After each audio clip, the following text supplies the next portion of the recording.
Hey everybody, welcome back to the shop here at Tusa Acres. As you can see, I got these posts behind me. Today's video is going to be about how I installed my 2-post lift.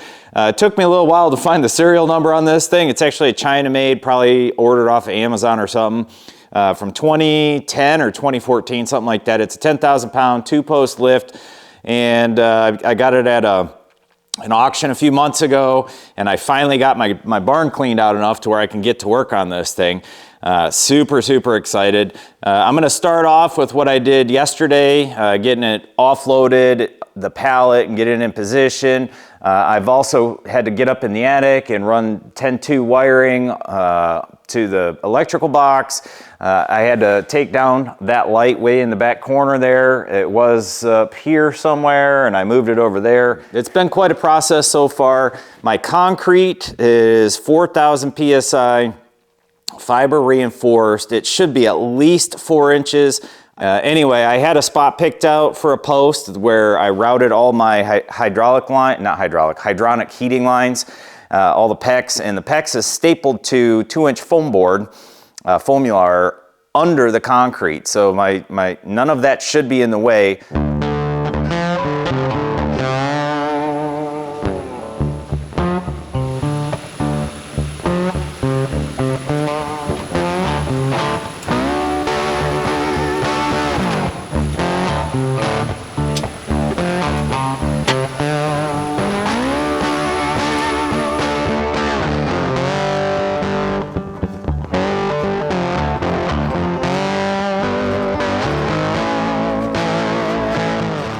So now this next part, I've been fiddling with it for about an hour and a half, something like that, trying to get the posts where I want them at the correct spacing. I'm gonna take you a little backwards here. First and foremost, I don't trust any walls. I don't trust the lines in the floors to try to square this thing up to the barn. I do, however, trust my trusses. And you see up here, we got this line of screws in the trusses, and I've got the tops of both of these just barely inside that line, and it's close. I've got a chunk of 12-foot angle iron here just clamped onto the edges, and when I take a measurement to the back side right here and going off the wall, 46.76, and I did the same thing over here, 46.68, so I'm less than a centimeter distance to the wall of the post there. Then I have this guy set up, and from this to my pegboard on both sides is within a millimeter. And then before I put this guy up here, I had it along the base right here, and I would set the measure here and hit that one. I have another level sitting on the back side, and I went back and forth from this side to that side to this side to that side with that, with the level sitting down here until I got it to where it was within a millimeter of the same measurement on each side. So I'm pretty confident that we're completely square and set up. I'm not worried about the lines. I did mark where my lines are, so where my hydronic lines, my PEX is under there. I'm clear of all the lines on this side, well clear of any relief cracks or relief cuts. This side is not even close to any of the hydronic lines. There's one there, there's one way back there.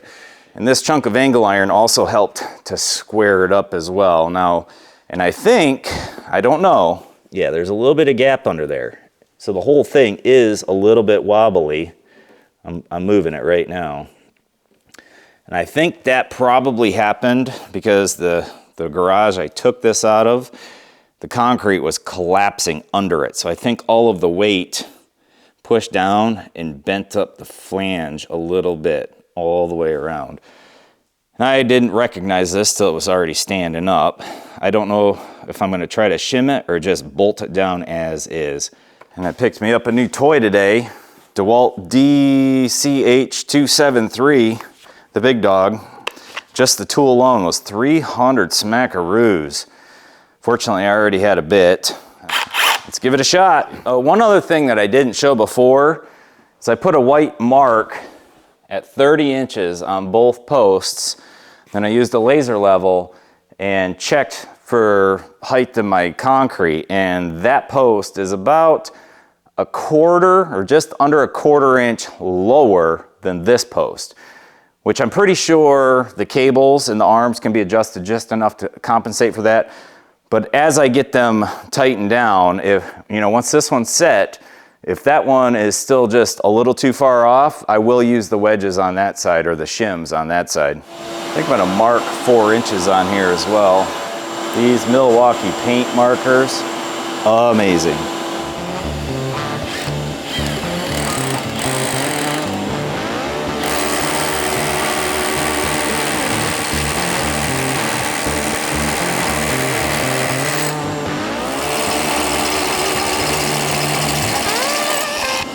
I have to admit, it's going way faster than I was expecting. Just about to the 5. Okay, well, I would say it's probably pretty close to 4. I definitely punched through.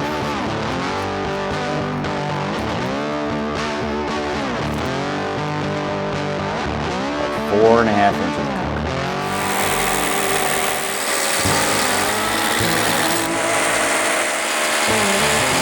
Just like that. All right, so I've got my epoxy, I've got my wedge bolts, anchor bolts, I've got the wire brushes. I don't think I'm gonna use a standard wire brush. I think I'm gonna use a stiff bristle brush instead. The instructions for this epoxy stuff say that you need to clean the holes, brush them out, get all the crud out of them until there's no more debris. So I'm gonna use the vacuum with this and then compressed air and back and forth until we're clean. And I'll show you all a quick little trick here. These things are fantastic. You just take some pliers or some cutoffs, get rid of the end, then you can just chuck this. There we go. Now we can clean the holes with that. And this kit here, this was by far the best deal I found on Amazon.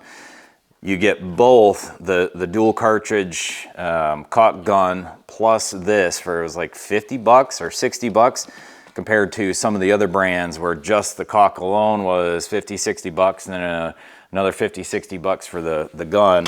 It's a pretty good deal there, and you get 2 tubes. So I'm gonna use 1 tube for this side. If it's hardened by the time I make it to that side, I'll just swap it out and put the other tube on it. And I don't even know if that's enough to do both sides. We're gonna find out.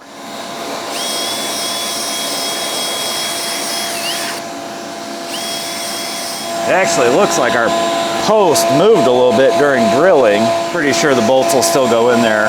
These holes are actually closer to 7/16 or 7/8 to 13/16 in that ballpark. I'm betting they'll still fit. Oh yeah.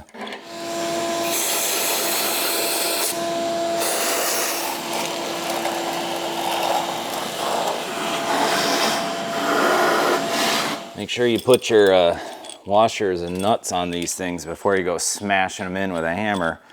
Otherwise you'll mushroom out the top of the bolt head. You won't be able to start your nut. That should be it. I'm gonna put a squirt down each hole. So my thought process here is that I get a bunch of this in these holes. I jam these bolts, wedge bolts down in there, get them tightened down before the caulk sets. And if I do that, those wedges should be stuck where they are. My initial tightening is just the wedge bolt, which is fine. They should tighten up and I should be able to get about 100 foot-pound torque on them, no problem. If I ever need to tighten it down again, the wedge and the bolt are in this hole permanently. I have to cut them off to get them out. Oh, you're never getting them out, but cut them off to get these posts out of here. That's pretty standard for any of these bolts. I'm trying to make sure I don't use more than half of these tubes. Oh geez, we're still way up here. I'll put a lot more in there if I wanted to. This is rough on the hand.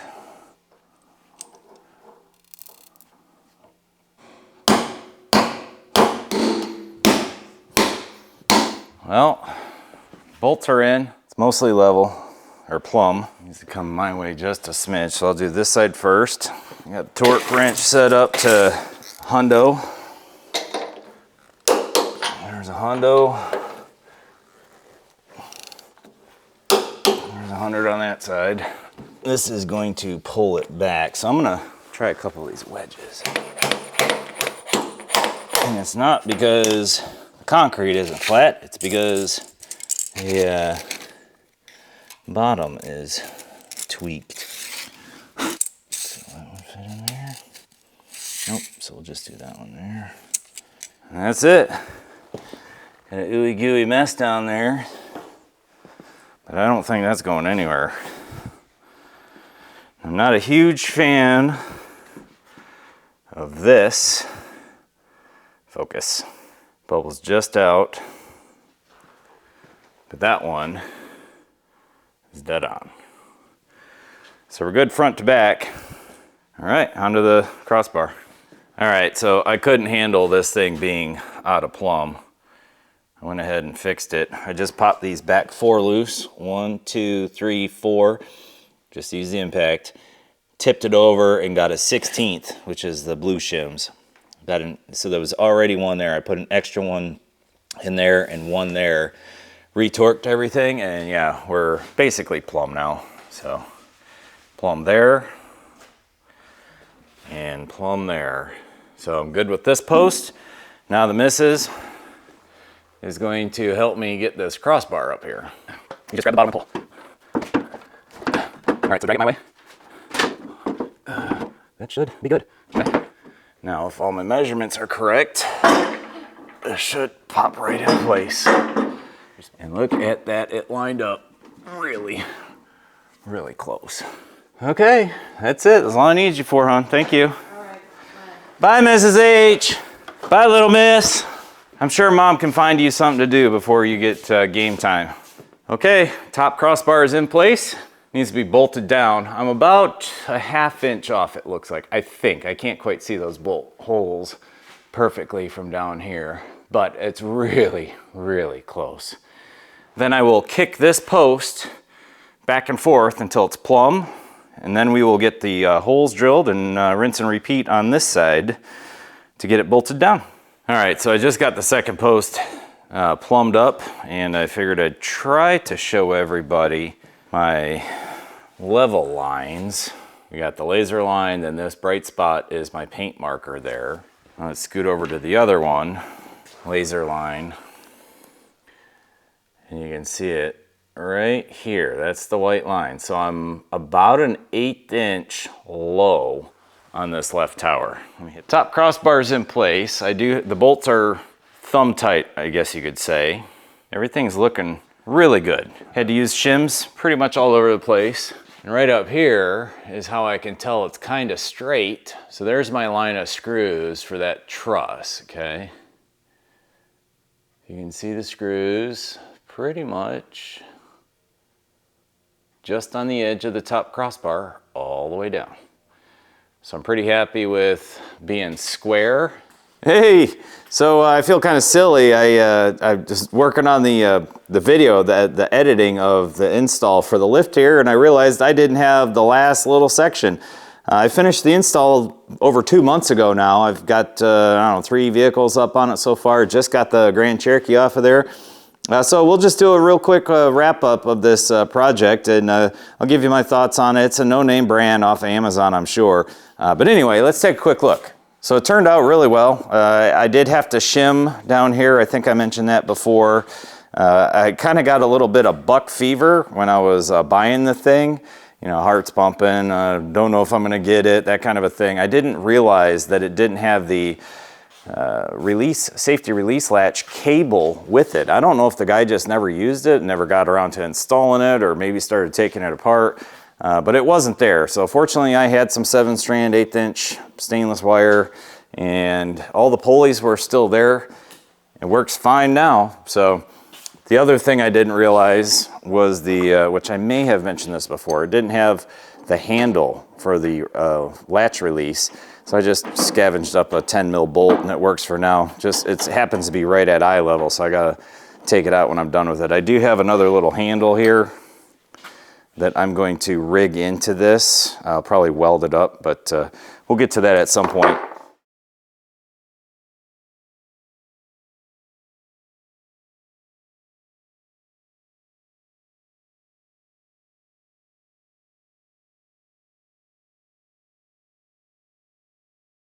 Well, you can see it works just great. We'll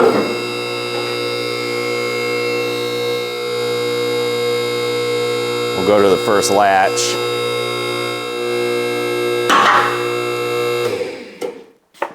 And I was able to get it to where the clunks go just a smidge off. I wanted it that way so I could hear both latches engaging or catching or going past their respective notches.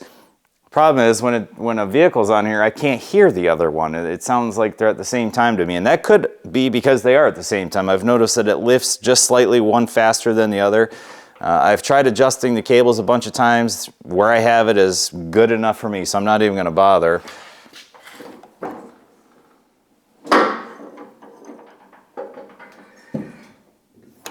Yeah, this side hits the floor just half a second before the other side. And I also didn't realize that I didn't get the safety switch with it. So it's got this, so you see that crossbar up there?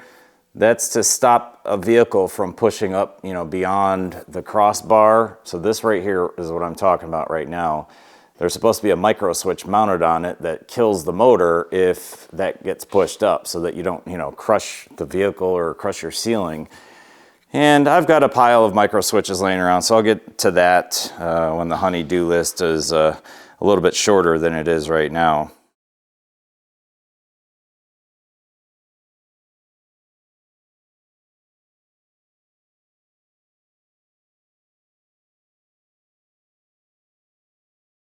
So it's been over 2 months now. My wedge bolts with the goo on here, this goo is rock hard, and I tried to retorque it one time and it didn't move at all, and I don't want to bust anything loose. So unless it starts showing signs of getting loose, I am not going to mess with it. If you guys actually want to see that, I could do a video on it. But these cables in here, they need to be adjusted the same. That keeps the arms at the same height, because they're all operated off of the same hydraulic system. So hydraulic will always go to the easiest, hydraulics will always take the easiest path, or the path of least resistance. So when these two rams here, these two cylinders, start pushing, it's coming off the same system. So if one side is heavier, or the fluid doesn't have to travel as far, it will push one side up and probably flip the vehicle. Those cables keep the sleds at the same height. One cable wraps up and around and attaches to the base, and vice versa, and that keeps them evened out. So a little bit of adjustment here and there keeps everything even. So that'll do it for this project. You guys know the drill. If you got any comments or questions or thoughts, go ahead and throw something in the comment section. I get back to everybody. I appreciate y'all stopping in. Happy 2025, and I'll be keeping the videos rolling. If you got any special requests, whether it's the shop or the homestead, just throw something down there, and we'll see what we can do. See you later.